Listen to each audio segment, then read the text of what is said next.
जय शिंदेव सभी को। आज का जो बात करने का विषय है भाई हमारा, वो पितृदोष है।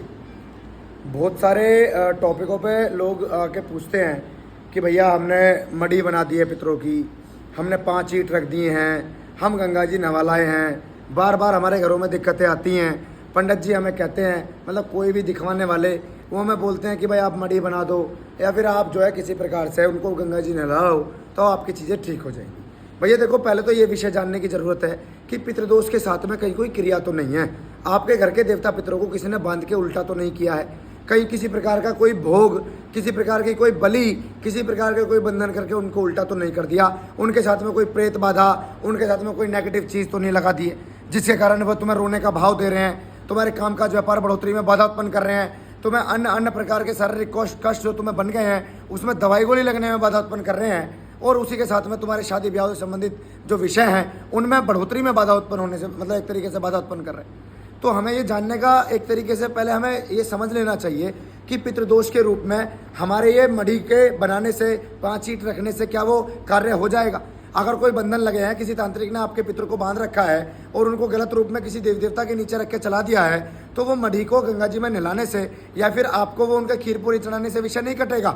आपको वो तंत्र की प्रक्रिया कटवानी पड़ेगी, जब जाके आपके पितर सामने निकल के आएंगे। वरना तो आप बारी बारी से छत पर स्थान बना लो, फिर आप घर में स्थान बना लो, फिर आप अपने घेर में स्थान बना लो, फिर आप अपने एक तरीके से जो है खेतों में स्थान बना लो। उसका कोई औचित्य नहीं है, उसका किसी भी प्रकार से आपको लाभ नहीं मिल पाएगा। आप उन स्थानों को बदलते रह जाओगे। और जब नेगेटिविटी के रूप में लोग चलते हैं ना, मतलब पितर चलते हैं उल्टे में, तो उनके साथ नेगेटिविटी चलती है। आपके 5 ईंट के स्थान के अंदर कौन सा नाग बैठ के पूज रहा है, आप कभी जानकारी भी नहीं कर पाओगे इस विषय की। तो पहले जान लो कि मड़ी बनाने की आवश्यकता नहीं है। पहले जान लो पितरों के बंधन तो नहीं है, मूल रूप में कोई क्रिया गंदे गलत रूप में तो नहीं कर रखी भोग दे के नकारात्मक ऊर्जा के रूप में। पहला विषय ये है। फिर वो तुम्हारे घर में जब ये दोष चलता है तो फिर लक्षण प्रकट होते हैं।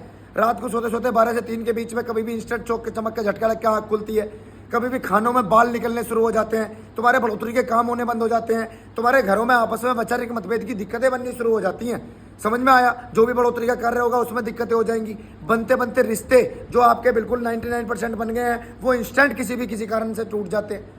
ये पितृदोष बीच में भाग अदा करता है। हालांकि दशाएं अपना कार्य करती हैं, हालांकि नक्षत्र ग्रह गण अपने कार्य करते हैं, लेकिन मूल रूप में ये दोष भी अपना पूरा कार्य करता है। तो हमें विषय को जानने की जरूरत है, ना कि हमें मढ़ी बनाने की जरूरत है, ना कि हमें 5 ईंट रख के उन पर दूध चढ़ाने की जरूरत है। ठीक है, आपके दिए को, आपके दूध को कौन खा रहा है आपको कदा भी पता नहीं लग पाएगी। उससे उत्पन्न होने वाली ऊर्जा को ग्रहण करते हैं सब। आप अपने घर में अंगारी पे भोग निकालते हो और सपोज करो आपके घर में नेगेटिविटी है, सपोज करो आपके घर में पितरों का दोष है और आपने वो धुआं पूज दिया, आपने कुछ पूछ दिया, उससे धूम्र उत्पन्न हुआ, उस धूम्र का ही भोग लगेगा। अब उस धूम्र के भोग को आपके पितर तो ग्रहण करें ना करें, लेकिन आस पड़ोस की नकारात्मक ऊर्जा जरूर ग्रहण करेगी। आपके घर में पहले से मौजूद नेगेटिव एनर्जी जरूर ग्रहण करेगी। अगर आपके घर के पितरों का बंधन है, अगर आपके घर के पितरों का दोष है, अगर आपके घर में कराई की कोई क्रिया है, यंत्र क्रिया, तंत्र क्रिया, मंत्र क्रिया, कोई गणित क्रिया आपके घर में कर दी गई है, तो पहले विषय को जानने की जरूरत है, ना कि बिल्कुल भीड़ में दौड़ने की जरूरत कि भाई पितृदोष बताया, जल्दी जाएंगे, गया जी जाएंगे, पिंडदान करेंगे, नारायण बलि करेंगे, त्रिपिंडी श्राद्ध करेंगे। आप करें, लेकिन पहले ये जान लें कि आपको कोई बंधन तो नहीं है, आपको कोई किसी प्रकार की क्रिया तो नहीं कर दी गई कि पता लगा उस क्रिया में देवता पितृ तो फंसे पड़े हैं तांत्रिक के पास और आप वहां जाके श्राद्ध कर रहे हैं। तो उसको खाने कौन आएगा जब तक वो बंधन नहीं हटेंगे, मुझे ये बताओ आप। तो विषय को जानने की पूर्ण आवश्यकता है। ऐसा ही सेम भक्ति के ऊपर है, हम वीडियो बनाएंगे कि क्यों फलित नहीं होती, क्या दिक्कतें उसमें आती हैं। जय शनिदेव सभी को।